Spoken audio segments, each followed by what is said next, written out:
आज हमारी चौथी क्लास है। कल तीसरी क्लास हो चुकी है साथियों। आइए देखते हैं चौथी क्लास में क्या क्या हुआ था, वहाँ से शुरुआत करते हैं। फिर तीसरी क्लास में क्या क्या हुआ था आइए देखते हैं।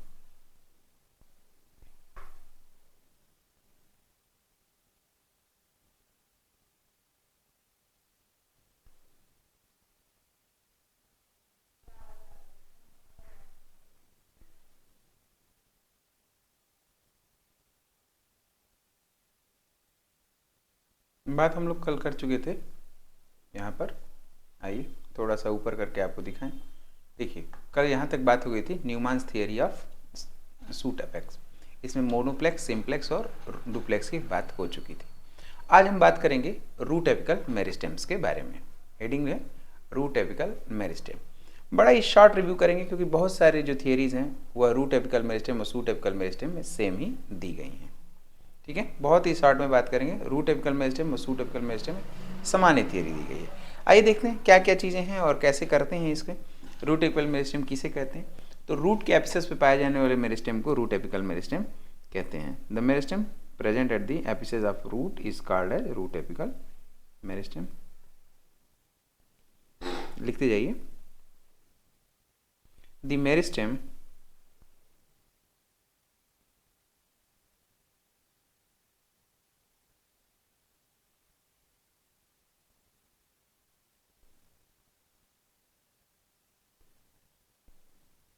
एपिसेस of root is called as root apical meristem.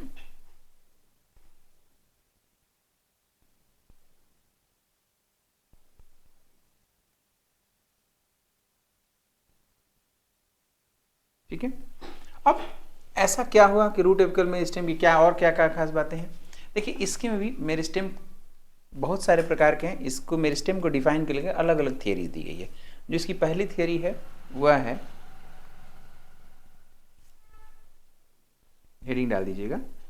इसकी जो फर्स्ट थियरी दी गई है वह है apical cell theory for root. Apical cell theory for root जो पहली थियरी है वो है एपिकल सेल थियरी। एपिकल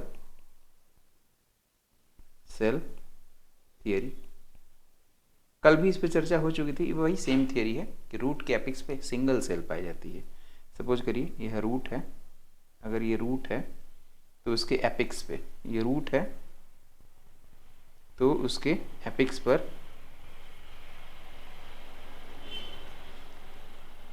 इसके रूट के एपिक्स पर एक ये सिंगल सेल पाई जाएगी, ये तो ये रूट एपिकल मेरिस्टेम कहा जाएगा। ठीक है, और पूरा जो रूट है इसी से डेवलप होगा। रूट एपिकल मेरिस्टेम की थियरी दी गई है, apical cell theory. This theory is also given by Nageli. चर्चा हो ही चुकी है इस पर, इसलिए बहुत ज़्यादा टाइम आपका वेस्ट नहीं करेंगे क्योंकि परीक्षाएं नज़दीक हैं। अच्छा, ये सारी चीज़ें होंगी, रूट एपिकल मेरिस्टेम की हो गई थियरी। जो सबसे ज़्यादा महत्वपूर्ण थियरी थी हिस्टोजेनिक लेयर थियरी। ये सब कुछ हो चुका है, हिस्टोजन थियरी भी हो चुका है, हैंस्टीन के द्वारा दी गई। और ये सारी चीज़ें हो चुकी है। सेम ही थियरी है, रूट के लिए भी सेम है और सूट के लिए भी। ठीक है, लेकिन एक चीज़ है, चेंज है यहाँ पे, जो कार्पर कॉप थियरी है, ट्यूनिका कार्पस थियरी का जो रिलेशन बताया गया था कि ट्यूनिका कार्पस थियरी को मॉडिफाइड करा दिया गया था, तो उसको जो चेंज किया गया था कार्पर कॉप थियरी से, वो ये है कार्पर कॉप थियरी। तो जो अगली हेडिंग हम लिखेंगे वो लिखेंगे कार्पर कॉप थियरी। हेडिंग है korper kappe theory. Korper kappe theory, korper kappe theory. ठीक है,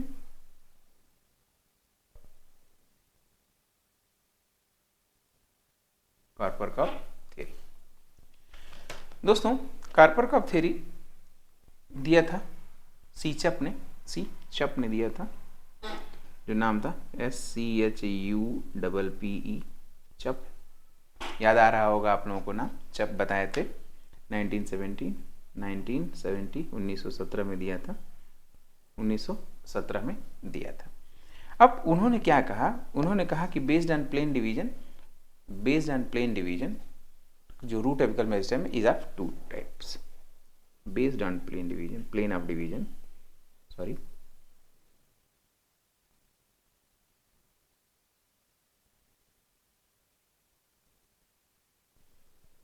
based on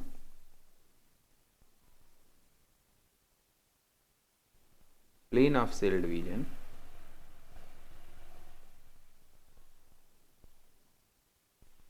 root apical meristem may be of two types, may be of two types. कौन कौन से? कार्पर और कॉप, कार्पर और corp,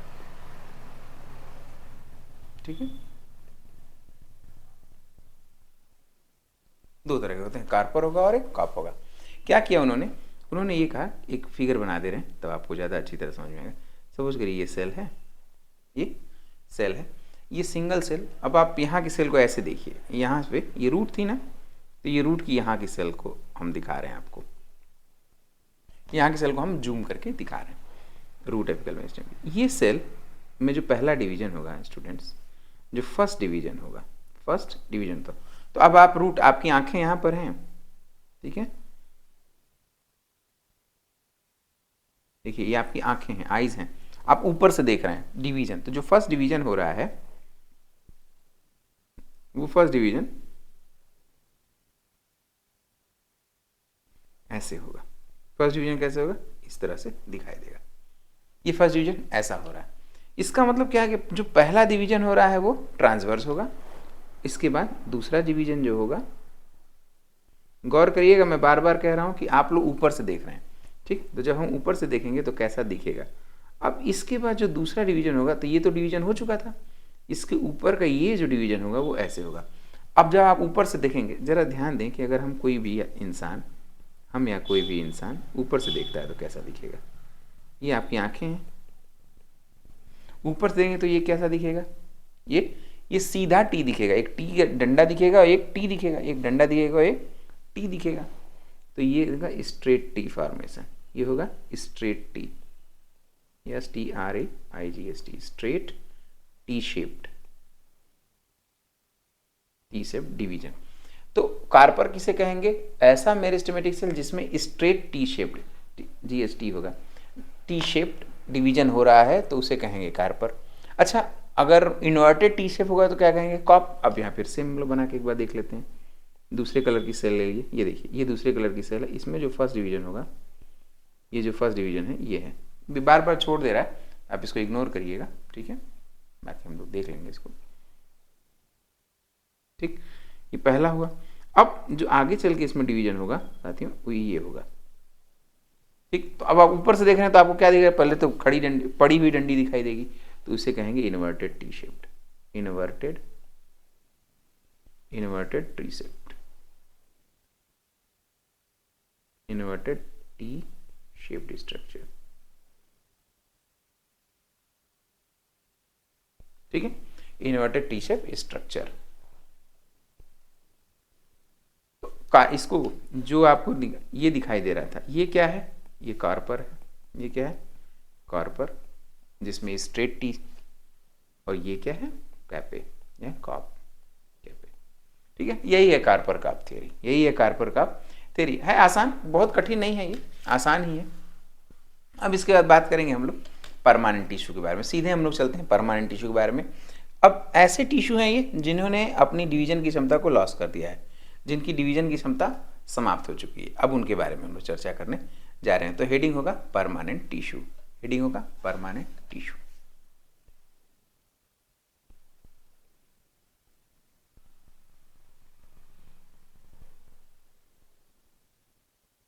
permanent tissue, permanent tissue हमने आपको बताया था कि परमानेंट टिश्यू सिंपल भी है, फिर कॉम्प्लेक्स है, फिर सेक्रेटरी है। तो परमानेंट टिश्यू के बारे में पहले थोड़ा सा लिख लेते हैं, अदरवाइज छूट जाएगा। जो लोग आज जुड़ रहे हैं, आज देख रहे हैं, उनको अधूरा रहेगा, नोट्स अधूरा किसी की ना रहे। लिखिए कि the tissue which do not have ability to divide, the tissue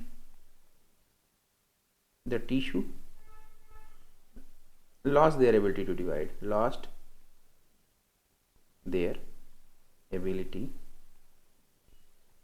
to divide, ठीक है। The tissue lost their ability to divide. अब ऐसे टिश्यू जिनको भूल गई भाई, उनकी क्षमता ही भूल गई है कि एबिलिटी क्या है उनकी डिवाइड करके, ठीक है। अब फिर वो करेंगे क्या? Actually they have particular function, ये उनका फंक्शन फिक्स हो जाएगा। फिर अगर किसी के डिवाइजेशन की क्षमता नहीं है तो कुछ नया चीज़ तो बना नहीं सकते। फिर क्या होगा, उनकी क्षमता को क्या कर दिया जाएगा, यूटिलाइज किया जाएगा पर्टिकुलर फंक्शन के लिए। तो they are utilize for particular function, they are utilized for particular function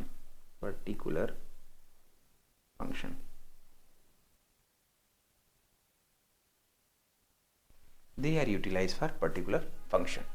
ठीक है, पर्टिकुलर फंक्शन के लिए यूटिलाइज किए जाएंगे।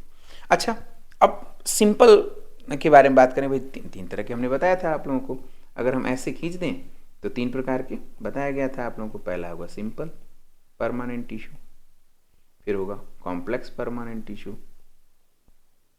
और तीसरा होगा सेक्रेटरी या स्पेशल टिश्यू। स्पेशल टिश्यू या सेक्रेटरी टिश्यू भी कहते हैं कभी कभी इसे।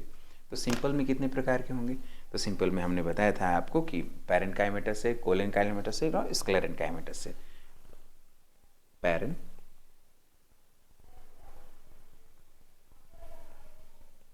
पैरेन्काइमेटस, कोलेनकाइमेटस,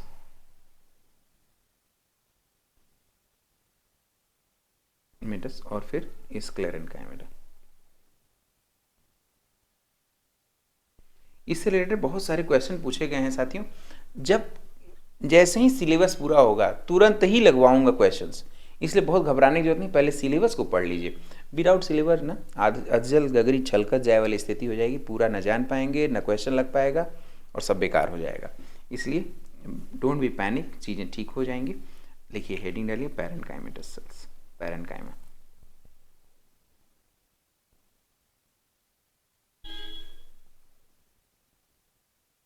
पैरेन्काइमेटस सेल्स, ठीक है, पैरेन्काइमेटस सेल। अब ये वो सेल है जिनकी खोज किसी, पहले तो इसका टर्मिनोलॉजी, पैरेन्काइमा नाम किसने दिया, तो एन ग्रीव ने दिया, नीमान ग्रीव ने दिया था। टर्म गिवन बाय नीमान ग्रीव। ये जो टर्म है वो दिया था नीमान, नेहेमियाह, MIAH है बेटा, नेहेमियाह ग्रीव, GREW, नेहेमियाह ग्रीव। ठीक है, टर्म जो दिया गया था वो नेहेमियाह ग्रीव या एन ग्रीव के द्वारा दिया गया था। ठीक, सबसे पहले यही फर्स्टली इवॉल्व सेल्स होते हैं, प्रिमिटिव सेल्स माना जाता है इसको। Permanent tissue are the firstly evolve. कहाँ से, प्राइमरी मेरिस्टेम से जो सबसे पहले बनती है permanent tissue, primary meristem cell से जो सबसे पहले बनती है वही है क्या, पैरेन्काइमेटस सेल्स। तो they are firstly evolved, they are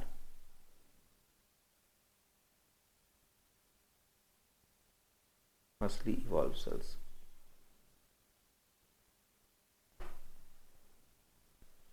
they are firstly evolve cells. ठीक है, सबसे पहले यही बनी थी। ठीक है भाई, they are firstly evolve cells. अब हम लोग बात करने जा रहे हैं कि भाई ये पहले तो बन गई थी, फिर क्या हुआ, फिर इनकी क्या खास बात है, they have intercellular spaces, they have intercellular spaces,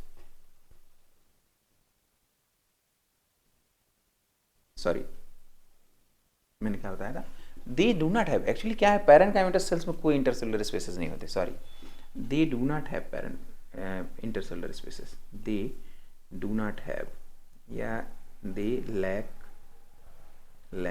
intercellular spaces, intercellular spaces, they lack intercellular spaces। इनके में कोई इंटरसेलुलर स्पेस नहीं पाया जाएगा, ध्यान दीजिएगा।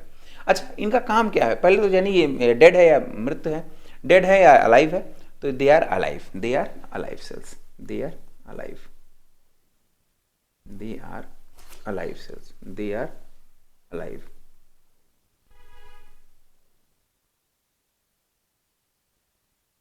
ठीक है, ये क्या है, अलाइव है। फिर क्या, कितने प्रकार की हो सकती हैं ये, तो इनका जो है शेप के आधार पे ये कई प्रकार के हो सकते हैं। आइसोडायमेट्रिक भी हो सकता है, इलोंगेटेड भी हो सकता है और ओवल भी हो सकता है। तो they may be of various shape, they may be of various shapes, they may be of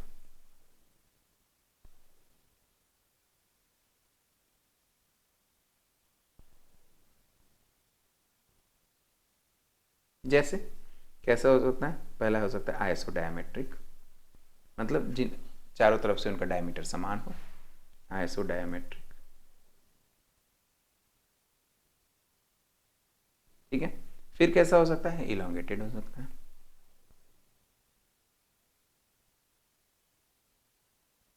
और फिर कैसे हो सकता है, ओवल हो सकता है, ठीक है।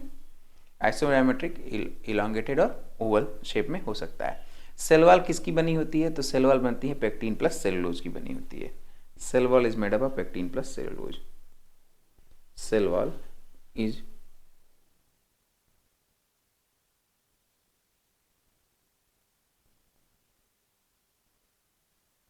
मेड अप ऑफ, जहाँ छूट जा रहा है वहाँ पे आप आवाज़ से सुन करके कर लीजिएगा। Cell wall is made up of pectin, PECTIN है, ठीक है, पैक्टीन एंड सेलुलोज, ठीक है। Cell wall is made up of pectin and cellulose की बनी होती है। इसे पेक्टोसेलुलोज भी कहा जाता है, पेक्टोसेलुलोज भी कहा जाता है। अब देखिए कई प्रकार के हैं, कई कई जैसे plane of side of division, कितनी साइड्स हैं, अगर मान लीजिए एक स्ट्रक्चर बना के दिखा देते हैं। देखिए स्टूडेंट्स, अगर यह देखा जाए 1 2 3 4 5 6 7 8 9 10 11 12 13 14, कई कई क्या होता है, कई बार लगभग 14 साइड्स हैं इसके। कितने हैं, लगभग 14 साइड हैं, 14 साइड है।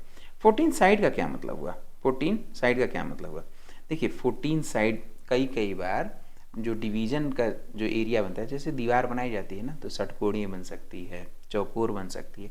इसी तरह से पैरेनकाइमेटस सेल्स 14 साइड की भी हो सकती है।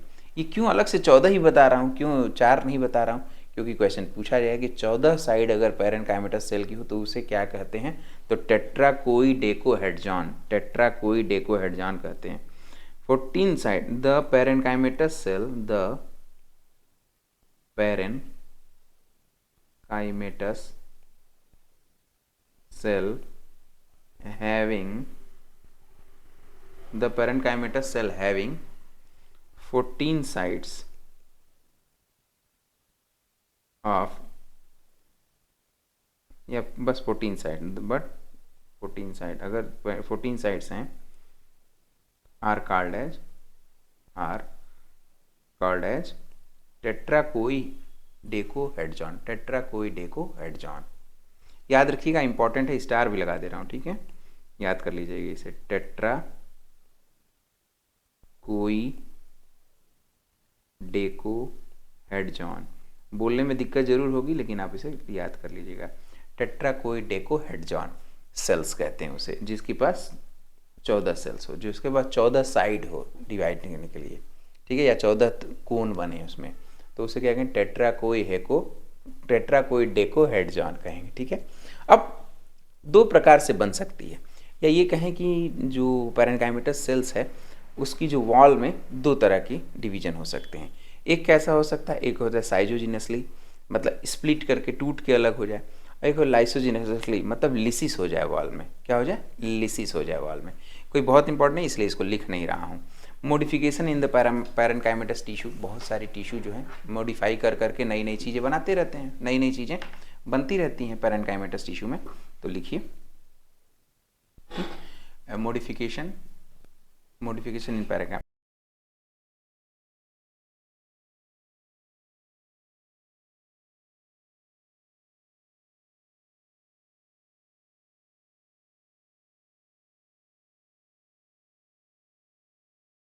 Parenchymatous tissue, modification in parenchymatous tissue, heading है मॉडिफिकेशन इन पैरेनकाइमेटस टिश्यू।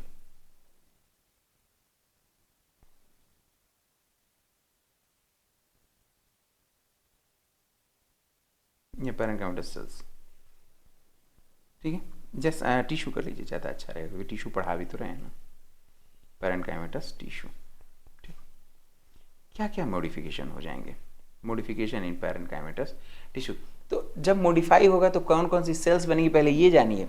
जैसे प्रोजेनकाइमा, मॉडिफिकेशन से पैरेनकाइमेटस टिश्यू में मॉडिफिकेशन से बनता है प्रोजेनकाइमा, प्रोजेनकाइमा। तो पहली हेडिंग होगी इसमें 1 पॉइंट, प्रोजेनकाइमा, प्रोजेनकाइमा, ठीक है, क्या बनेगा, प्रोजन काइमा। अब ये क्या होता है प्रोजन काइमा, प्रोटेक्शनल इन नेचर होता है, प्रोटेक्शनल इन नेचर होता है और कहाँ पाया जाता है, पेरीसाइकिल में पाया जाता है।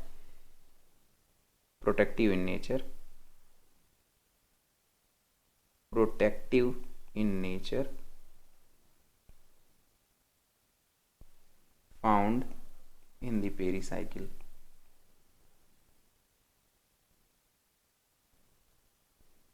इन द पेरीसाइकिल रीजन। अच्छा क्या करेगा और क्या कर सकता है भाई, प्रोटेक्टिव है इसका मतलब कि थोड़ा इसमें मैकेनिकल स्ट्रेंथ भी होगी, मैकेनिकल स्ट्रेंथ भी होगी।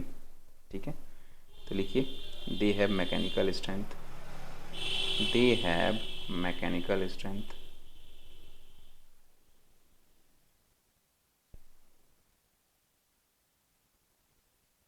They have mechanical strength.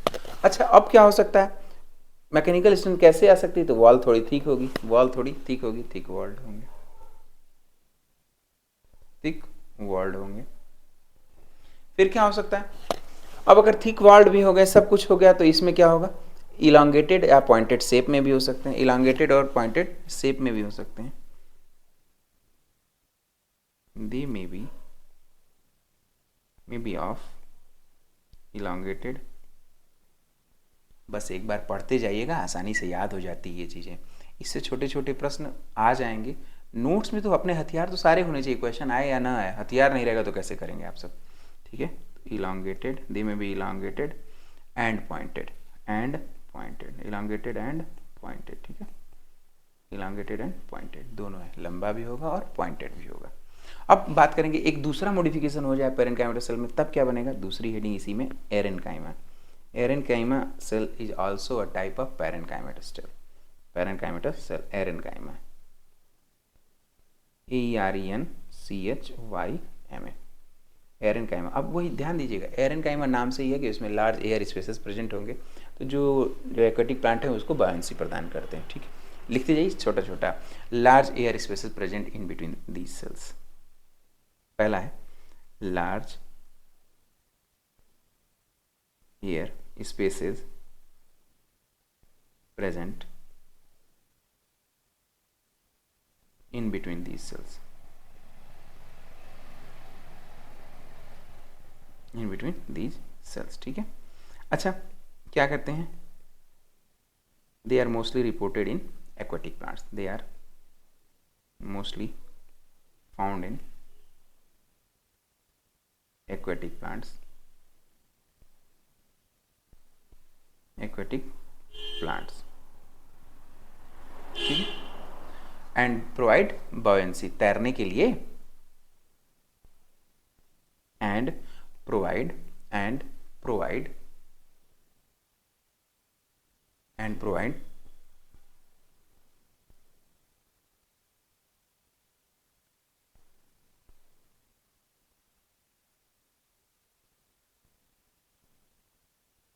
To the plants. ठीक है, टू दी प्लांट्स।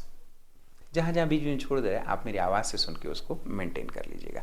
अब एक तीसरा भी मॉडिफिकेशन हो जाएगा और बनेगा स्टिलेट पेरेन्काइमा। नाम जहाँ भी स्टिलेट आए समझिएगा कि वो स्टार शेप की बात करेगा, स्टार शेप की बात करेगा। ठीक है, तीसरा है स्टिलेट पेरेन्काइमा।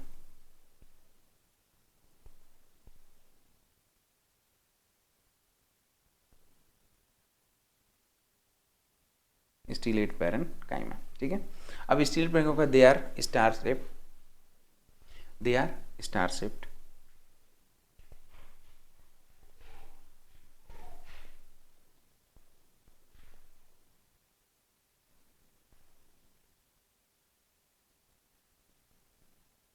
कहाँ पाए जाते हैं, found in the pseudostem of बनाना।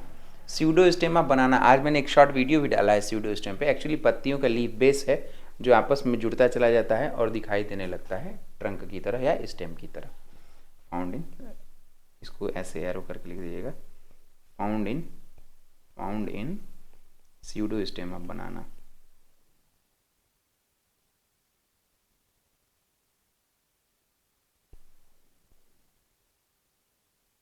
मैं यहाँ पे आई बटन पे आपको दिखा दूंगा कि बनता रहेगा, दिखाई देता रहता है। ठीक है, चाहे इधर या इधर कहीं दिखता है तो वहाँ पे आप देख लीजिएगा, उस शॉर्ट को भी समझ में आ जाएगा आपको। फिर एक और मॉडिफिकेशन होगा जिसे कहेंगे क्लोरेन काइमा। क्लोरेन काइमा, ठीक है, क्या होगा? क्लोरेन काइमा। चौथा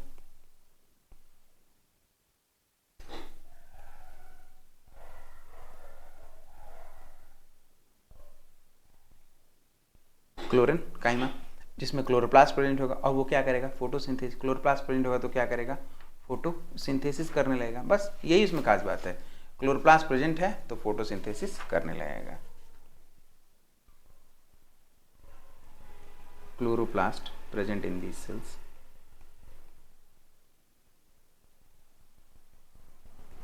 तो अब जब क्लोरोप्लास्ट होगा तो फोटोसिंथेसिस अकर।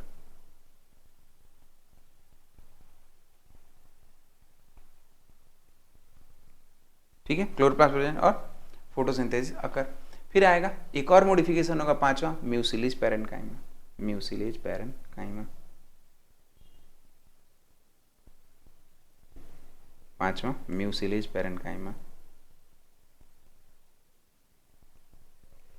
ध्यान दीजिएगा, फटाफट फटाफट आप लोग भी, जैसे मैं लिखते जा रहा हूँ आप लोग भी लिख करके नोट्स बना लीजिएगा। नोट्स बनाना बहुत इसेंशियल है,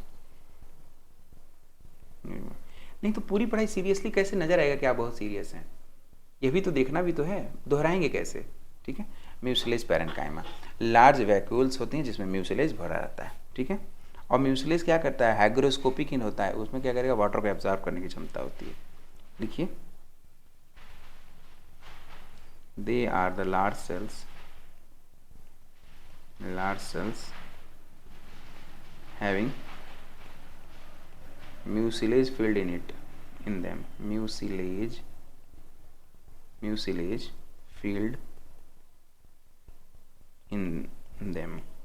ठीक है, दूसरा point, they are hygroscopic in nature. They are hygroscopic in nature. Hygroscopic का मतलब जिसमें पानी को एब्जॉर्ब करने की क्षमता हो। वेलामेंट टिश्यू हाइग्रोस्कोपिक होता है। ठीक है, आर्किड में पाया जाता है, याद रखिएगा, आर्किड में वेलामेंट टिश्यू पाया जाता है उसकी रूट में।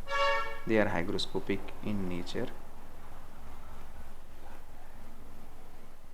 Able to absorb and store water. Able to absorb and store water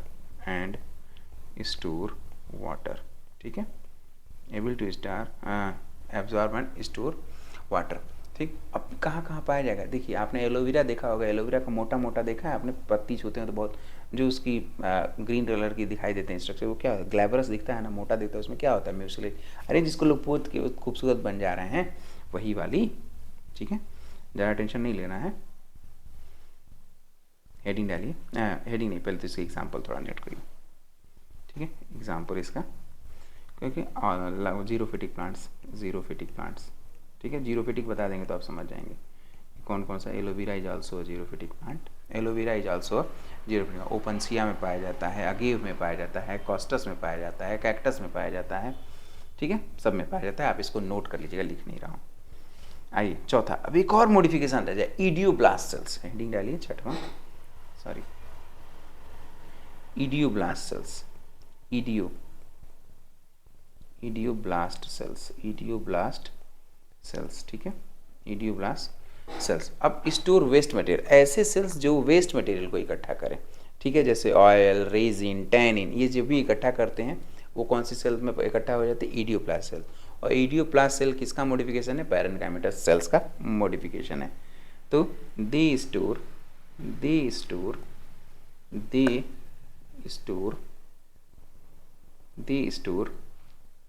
waste material like, अब यहाँ पे क्या है? लाइक टैनिन होगा, रेजिन होगा, ऑयल होगा। लाइक टैनिन, रेजिन, SIN है बेटा, ठीक है, रेजिन, ऑयल, ठीक है, और जो भी एल्केलॉइड, ये सारी चीज़ें, alkaloid, tannin, resin, oil, alkaloid, ये सारी चीज़ें इसमें इकट्ठा की जाती हैं। अच्छा, और चीज़ें बताइए अब कुछ ऐसे भी तो सेल्स होंगे जो वुंड को हीलिंग करने वाले हों, फिर ऐसे भी सेल्स होते हैं जो पैरेन्काइमा सी होते हैं, जैसे फूड को स्टोर करने वाले बहुत सारे हो सकते हैं। इन सब के अलावा अब हेडिंग डालने का वक्त आ गया है कोलन काइमा को पढ़ने का। हेडिंग है कोलन काइमा, हेडिंग है कोलन काइमा। इतने प्रकार के पैरेन्काइमेटस सेल हैं जो एग्जाम के पॉइंट ऑफ व्यू से इंपॉर्टेंट हैं। ठीक है, अब हेडिंग है कोलन काइमा, कोलन काइमा। ठीक है, देखिए कोलन काइमा का पहले एक स्ट्रक्चर बना के हम आपको दिखा दें।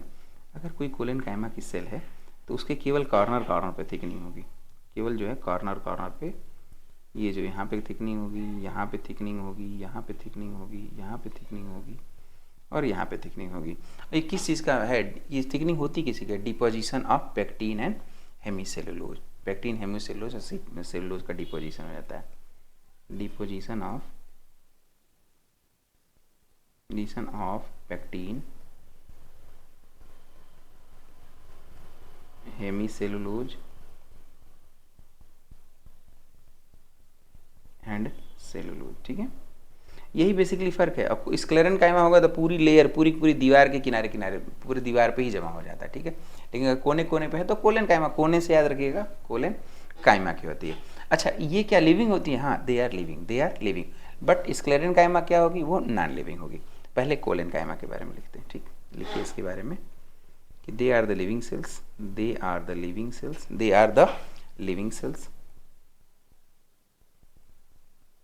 Living cells. ठीक है, इनको सबसे पहले देखा किसने था और नाम किसने दिया था? टर्म दिया था स्लाइडेन ने, टर्म दिया था स्लाइडेन नामक वैज्ञानिक ने।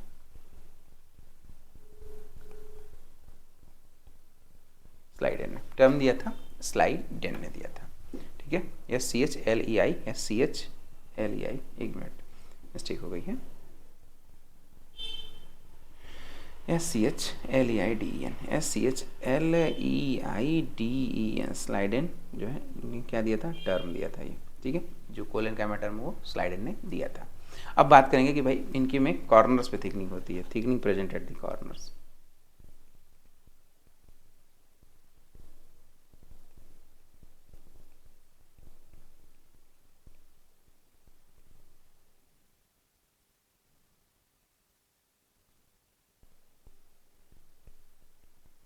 Thickness present at the corner. अच्छा, ये इसका मुख्य काम क्या है? Mechanical support. क्या है मुख्य काम? Mechanical support, provide mechanical support, provide mechanical support, provide mechanical support. कहाँ पाया जाएगा? Found just below to epidermis और पैरेन्काइमा सेल के नीचे। Found present just below to the epidermis and parenchymatous cells. Parenchyma cell होगी उसके नीचे या एपिडर्मिस के नीचे। Present just below to the parenchyma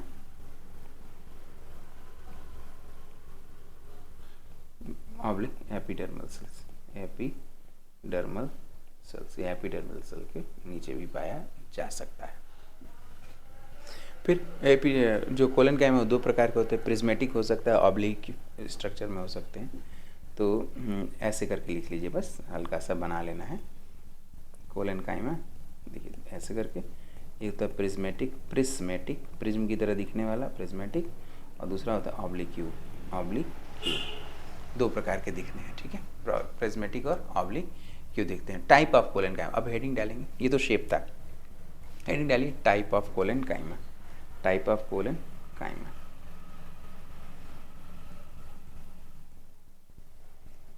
type of colon comma. ठीक, अब इसके बारे में चर्चा करेंगे हम लोग कल। आज के लिए बस इतना ही। यहाँ से कल शुरुआत करेंगे, थोड़ा समय से शुरुआत करेंगे तो चीज़ें और थोड़ा फास्ट हो जाएंगी। मुझे लगता है कि अगले, आज चौथा है, मुझे लगता है कि 6-7 तो ना कहूँ, ये कहूँ कि 10 लेक्चर के आसपास में पूरी एनाटॉमी समाप्त हो जाएगी प्लांट की। ठीक है, अगर आगे 10 और लेक्चर लेंगे, 14 लेक्चर में या उससे कम में पूरी एनाटॉमी समाप्त हो जाएगी। तो आज के लिए बस इतना ही। Wish you all the best, पढ़ते रहिए। और अगर आपको यहाँ तक वीडियो देखे हैं तो please like, share and subscribe the channel. आपका सपोर्ट हमें मोटिवेटेड करता रहता है। Thank you.